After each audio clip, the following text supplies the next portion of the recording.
बंटवारे के बाद माँ किसकी जिम्मेदारी। नमस्कार दोस्तों, शानिया वॉइस स्टोरी चैनल में आपका स्वागत है। तो दोस्तों, आज की कहानी है बंटवारे के बाद माँ किसकी जिम्मेदारी। अनीता जी नीचे बरामदे में पड़ी हुई खाट पे अकेले बैठी हुई थी। पति की मौत के बाद अनीता जी बिल्कुल अकेले पड़ गई थी। कहने को उनके 2 बेटे थे, दोनों ही शादीशुदा थे और दोनों के बच्चे भी स्कूल जाने लगे थे। घर में सभी लोग अपना ख्याल खुद रख सकते थे। यदि घर में किसी को सहारे की जरूरत है तो वो थी अनीता जी, जिनकी ढलती उम्र के साथ ही आंखों की रोशनी और हाथ पैरों की ताकत भी कम होती जा रही थी। और फिर यह तो संसार का नियम है, जब नई पीढ़ी की जवानी और शरीर में ताकत समय के साथ बढ़ती है, वही उम्र दराज व्यक्ति समय के साथ और कमजोर और लाचार हो जाता है। ऐसा ही उनके साथ हो रहा था। पर यह पीढ़ी के बीच आय दूरी इतनी ज्यादा हो जाएगी कि ना तो उनके बच्चों को उनका अकेलापन दिखेगा और ना ही उनके आंसू दिखेंगे। ऐसा तो अनीता जी ने कभी नहीं सोचा था, किंतु अब उनके बर्दाश्त की हद हो चुकी थी, क्योंकि न ही तो कोई समय से खाना देने आता और न ही उनसे उनका हाल चाल पूछता। वहीं बरामदे में से होकर आते जाते रहते, लेकिन अपनी बूढ़ी माँ के पास डबल बैठने का समय ही नहीं था। तो उनके बेटों के पास था और न ही उनकी बहुओं के पास। फिर पोता पोतियों से तो उम्मीद ही क्या रखती थी। आखिर वो भी तो अपनी माँ बाप की ही औलाद थे। इतनी बड़ी परिवार में वो भी बिल्कुल अकेली थी। कभी कभी पड़ोसन के साथ कहानी पार्क या मंदिर में चली जाती तो समय कट जाता, वरना सोना घर काटने को आता। शाम को वो कभी कभी निकल जाया करती थी। वहीं पर उनकी सहेली से कभी मुलाकात हो जाया करती। बातों ही बातों में यह बात वो अपनी मित्र से कह बैठे तो वो बोली, लेकिन तुम्हारा तो भरा पूरा परिवार है, फिर ऐसा कैसे। अनीता जी उन्हें बताने लगे, जब 8 महीने पहले उनके पति की मौत हो गई थी तो उनके बेटे और बहू ने शुरू में बड़ी बड़ी बातें की थी। कुछ महीने बाद बेटा उन्हें भी तो अलग कमरा चाहिए, कब तक एक कमरे से गुजारा करे। पापा तो कुछ करने से पहले ही चल बसे, आप ही अब कुछ कर सकती हैं। उसे वक्त में चौंक गई और अपने बेटों से पूछने लगी, लेकिन बेटा मैं क्या कर सकती हूँ, मेरे पास तो कुछ भी नहीं है। तभी मेरे बड़े बेटे राजा ने कहा, माँ बाबूजी ने अपनी सारी जमीन जायदाद आपके नाम कर दी थी और अब आप ही हर चीज़ की मालिक है। आप चाहे तो गाँव वाली ज़मीन में से थोड़ा सा हिस्सा बेचकर आप यह घर क्यों नहीं बनवा लेती। ऊपर ये घर बनवा लेंगे तो सही रहेगा। आप तो समझती हैं माँ के छोटा बेटा है, उनके बच्चे भी बड़े हो रहे हैं। जन्मदिन आदि पर तो जगह न होने के कारण बच्चों को शर्मिंदा होना पड़ता है। मैंने भी उनकी बात मान ली और गांव की ज़मीन का आधा हिस्सा बेचकर मैंने उनके हाथ में पैसे दे दिए। जैसे ठीक लगे वैसा बनवा लेना। बेटों ने ऊपर 2 मंजिल मकान बनवा लिया और फिर एक दिन में पोते को साथ लेकर आए और बोले, माँ आपकी तबीयत ठीक नहीं रहती है, फिर आपको ज़मीन जायदाद का काम ही क्या है। इस बुढ़ापे में ज़मीन जायदाद का क्या काम, बस आप अपनी जिम्मेदारियों को अपने बच्चों को सौंप दो और फिर आराम से अपनी बहू से अपनी सेवा करवाओ। मज़े से पलंग पे बैठकर हुक्म चलाना अपनी बहुओं पर। जब मैंने कहा, बेटा तू यह सब क्या कह रहा है, मुझे कुछ समझ भी नहीं आ रहा, तो मेरा छोटा बेटा अपने बेटे को सामने लाते हुए बोला, माँ छोटे का कल जन्मदिन है तो मैं चाहता हूँ कि आप उसे एक ऐसा तोहफा दें जो कभी किसी ने न दिया हो, ना ही कभी कोई दे सकती। मैं फिर से पूछने लगी, हाँ बेटा मैं भी अपने पोते के लिए कुछ करना चाहती हूँ, पर मैं क्या कर सकती हूँ और कोई अच्छा तोहफा भी उन्हें दे सकती हूँ। तभी राजा बोला, माँ आप ही केवल है सो इन्हें वो तोहफा दे सकती है जिसके लिए दोनों यहाँ आए हैं।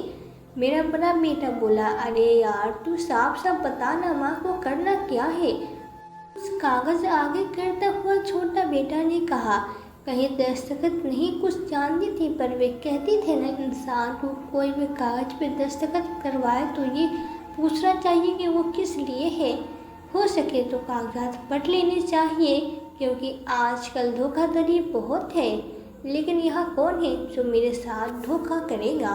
मेरे बच्चे ही तो हैं। यह सोचकर मैंने दस्तखत कर दिए, लेकिन मैंने सोचा एक बार पूछ लेती हूँ किस चीज़ के कागजात हैं।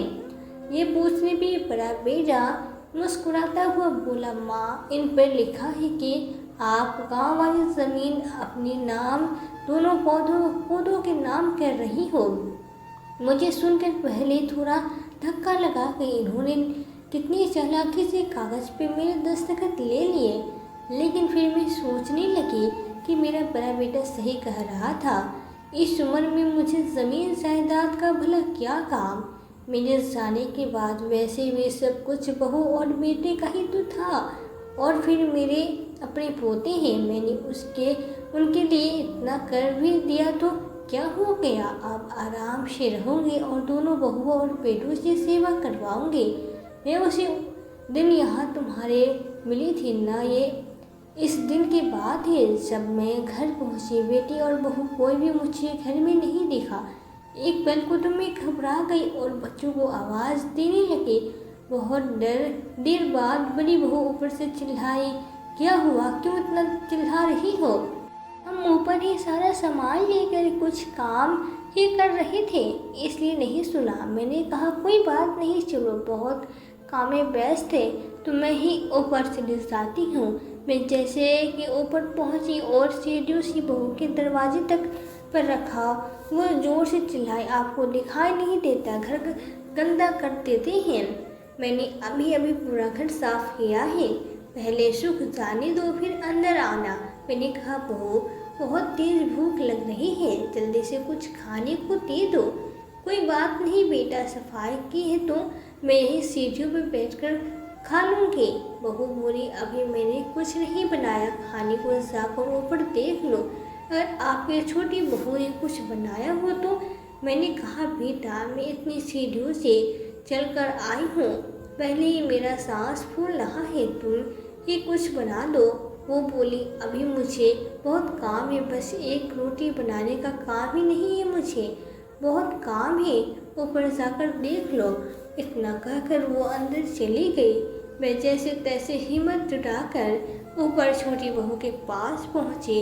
वो भी घर का काम कर रही थी। मैंने उसे आवाज़ लगाकर खाना मांगा, उसने मना तो नहीं किया, पर बोली, माँ जी, अभी तो मैंने कुछ नहीं बनाया, ये रात की रोटियां हैं, इन्हीं तो लो, दोपहर में कुछ बनाऊंगी तो आवाज़ लगा दूंगी। वो रोटी लेकर मैं नीचे आ गई, लेकिन मुझे समझ में नहीं आ रहा था कि मेरे आगे पीछे नाचने वाली मेरी बहू आज इतना अजीब बात क्यों कर रही है। मैं नीचे आकर वो रोटी खाने लगी। मैंने सोच लिया था आज शाम को अजय और मोहन से उसके आते ही उनसे बात करूंगी। दिन में खाने के लिए कितनी बार आवाज़ लगे, लेकिन दोनों बहू में से किसी ने को नहीं सुना। हिम्मत जुटा कर मैं ऊपर पहुंची तो बहू ने मुंह छिपा कर 2 रोटी और थोड़ी सी सब्जी एक प्लेट में रखकर पड़ा। मैंने नीचे आकर रोटियां खा ली, पर मुझे बहुत अजीब लग रहा था, क्योंकि कल तक मेरी वही बहुएं मेरे आगे पीछे घूमती रहती थी, हर वक्त मेरी सेवा करती रहती थी। आज उन्हें मुझे खाना देना भी भारी लग रहा था। आखिर एक ही दिन में ऐसा क्या हो गया? मैं बस यही सोच विचार में डूबी हुई थी कि तभी मेरी नज़र बाहर से आते हुए अपने बड़े बेटे पे पड़ी, जिसके पीछे पीछे ही मेरा छोटा बेटा आ रहा था। दोनों अंदर आए तो मैंने कहा, बेटा, मुझे तुमसे कुछ ज़रूरी बात करनी है। दोनों ही बोली, अभी बहुत थके हुए हैं माँ, बाद में कहना जो भी कहना चाहती हो, अभी तो ऑफिस से आए हैं और तुम आते ही इतना बोलते बोलते ही दोनों चली गए। मेरी कुछ भी समझ में नहीं आ रहा था। सोचा चलो ऊपर जाकर बात करती हूँ। मैं जैसे ऊपर पहुँची, बड़ी बहू मुँह बनाते हुए बोली, सुनो, तुम्हारी माँ आई है। मैं सुनकर हैरान हुई, तुम्हारी माँ? कि तुम क्या कह रही हो बहू? मैं तुम्हारी कुछ नहीं लगती। इतने में अजय बाहर आता हुआ बोला, अरे हाँ माँ, अंदर आ जाओ, बिना बात ही ज़रा सी बात का बतंगड़ बना रही हो। अब आ ही गई हो तो अंदर आ जाना। मैंने उससे कहा, बेटा क्या हुआ, इतना अजीब था।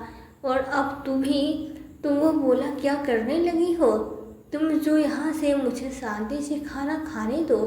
मैं तो जैसे बैठी थी वैसे ही बैठी रह गई।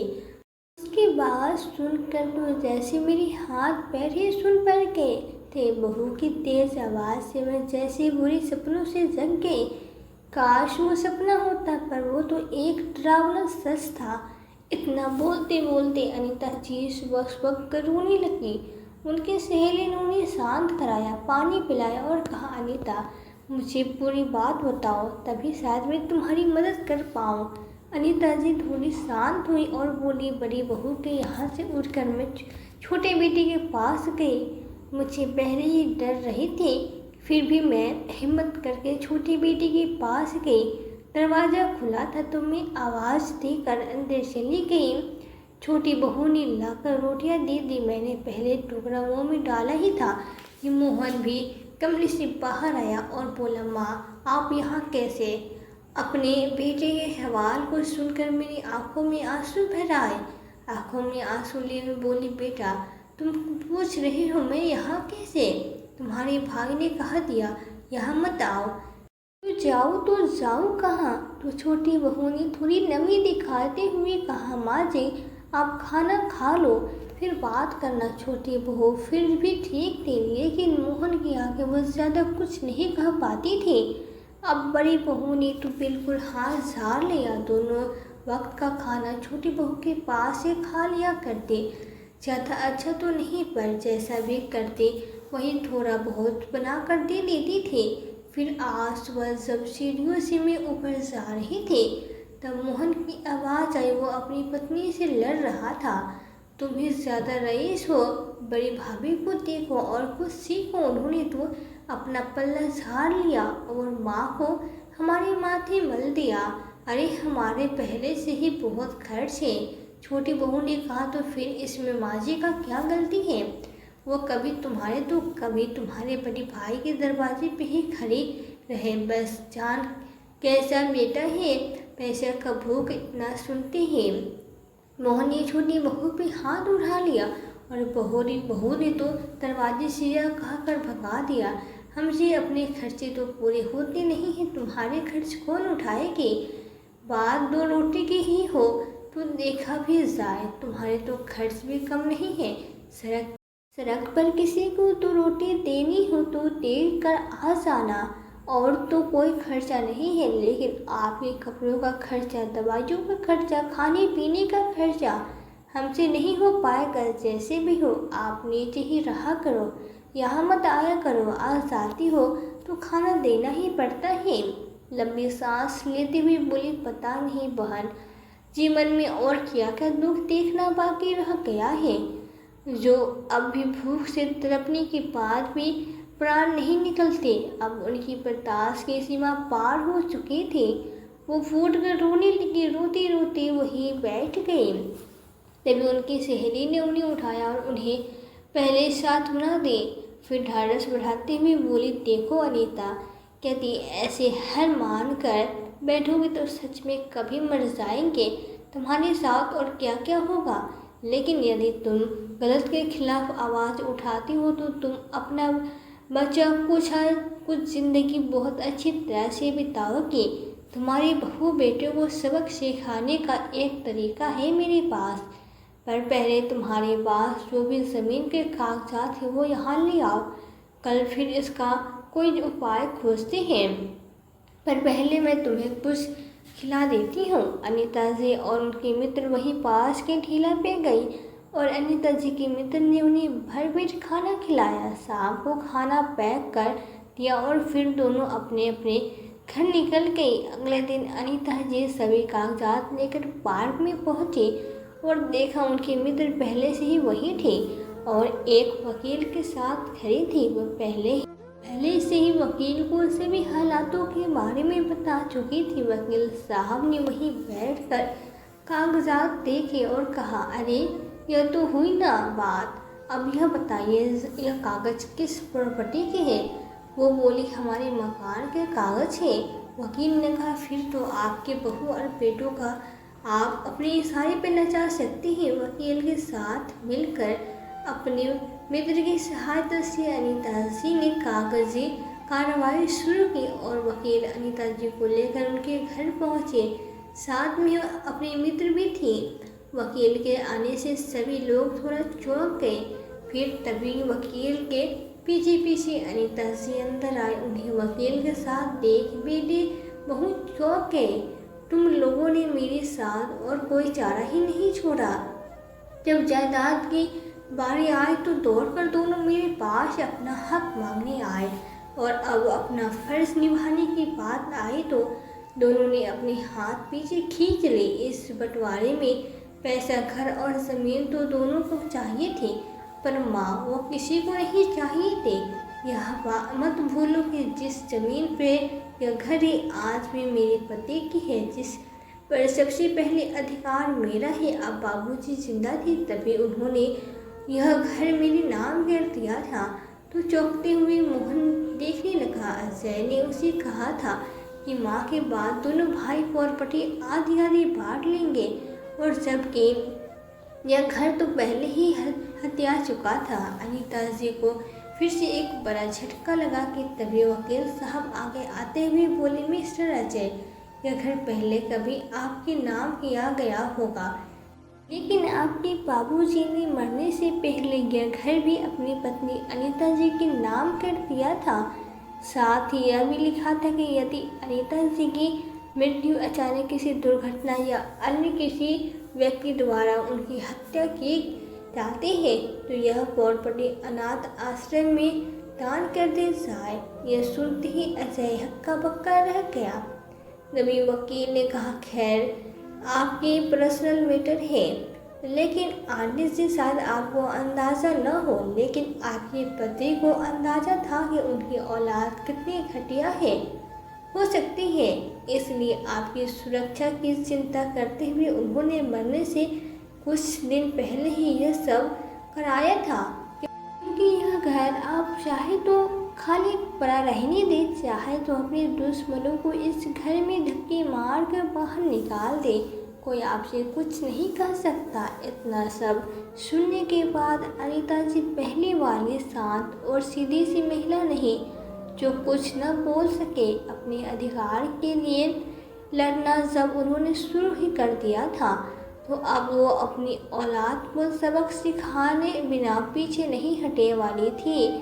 वे बोली, कल सुबह तक मुझे ऊपर के दोनों फ्लोर खाली चाहिए, अपना इंतज़ाम कहीं और करो। इतना सुन मोहन तो अपनी माँ के पैरों में गिरा कर रोने लगा। माँ मुझे माफ़ कर दो, मैं भैया की बहकावे में आ गया था। अनीता जी बोली, मुझे अब उन सब बातों से कोई मतलब नहीं है। कैसे करोगे कैसे नहीं, मुझे इस बात से कोई मतलब नहीं है। मुझे कल सुबह तक दोनों फ्लोर खाली चाहिए। तभी अजय भी अपनी माँ के पैरों में गिरा कर दया की भीख मांगने लगा। माँ प्लीज़ हमें माफ़ कर दो, आखिर हम कहाँ जाएंगे अगर आपने हमें घर से निकाल दिया तो। अब अनीता जी बोली, अब मुझे रोटी देना तुम्हें भारी लग रहा था, तब तुमने सोचा था कि माँ कैसे खाएंगे, कहाँ से लेंगे। नहीं, लेकिन मैं फिर भी इतना नीचे नहीं गिरूंगी कि अपने पोते पोतियों को दर की ठोकर खाने को छोड़ दो। अगर चाहे तो वापस तुम लोग नीचे वाले कमरों में शिफ्ट हो सकते हो, पर ऊपर वाले और तो मुझे खाली ही चाहिए। अब अनीता जी ने एक फ्लोर को 10,000 रुपये महीने किराए पर चढ़ाया और नीचे वाले फ्लोर पे खुद रहने लगे और बेटी बहू को सबसे ऊपर वाले दोनों कमरों में एक एक कमरा दिया जहाँ पानी की पाइप लाइन भी चालू नहीं थी। अब वे मज़े से नीचे रहती। 10,000 रुपये में अनीता जी खर्च नहीं कर पाती थी। खाना बनाने वाली रखी जिसे 1,000 रुपये बढ़कर दे देती, वो झाड़ू बर्तन और कपड़े भी कर जाते। एक इंसान का काम ही कितना होता है। अच्छा पहनती थी वही बहू बेटा जब नीचे से ऊपर तो मंजिल पे पानी धोते तो उन्हें देख दुख तो होता, किंतु कलेजे पे पत्थर रखकर कहते, यहाँ गंदा मत करना, आराम से जाओ, अपने काम करो। बदला रूप देख कर दोनों बेटी और बहू बिल्कुल दंग रह गए। आश्चर्य तो छोटी बहू को भी था, लेकिन वो जानती थी कि एक न एक दिन कुछ तो होगा, क्योंकि हर चीज़ की एक हद होती है, जो कि पार हो चुकी थी। महीनों तक ऊपर पानी धोते धोते सबकी अकल ठिकाने पर गई थी। बड़ी बहू भी अब तो आकर हाल चाल पूछती, कभी कभी रोने लगी, और बस इतना ही अनीता जी के लिए काफ़ी था। तो दोस्तों, यह थी हमारी आज की कहानी। इससे हमें पता चला कि बुढ़ापे में बूढ़ी माता पिता को क्या चाहिए होता है। तो वक्त की रोटी, अच्छी सब्जी मिले, ये चटनी, बच्चों का प्यार मिले, तो वह सब कुछ खुशी खुशी खा लेंगे। उन्हें किसी और चीज़ का लालच नहीं होता सिवाय आपके प्यार और इज्जत के। यह न भूलें कि एक दिन आप भी बुजुर्ग होंगे, अपने माता पिता के साथ नहीं बटे हैं, जो आप अपने बुढ़ापे में अपने साथ चाहेंगे हो। तो दोस्तों, यदि हमारी आज की कहानी आपको कैसी लगी कमेंट बॉक्स में ज़रूर बताएं। वीडियो को लाइक और शेयर करना न भूलें और चैनल को सब्सक्राइब जरूर कर दें, ताकि आपको नए नए कहानियाँ मिलती रहे। मिलती हूँ एक नई वीडियो में नई कहानी के साथ। तब तक के लिए दिल से आपका बहुत बहुत धन्यवाद।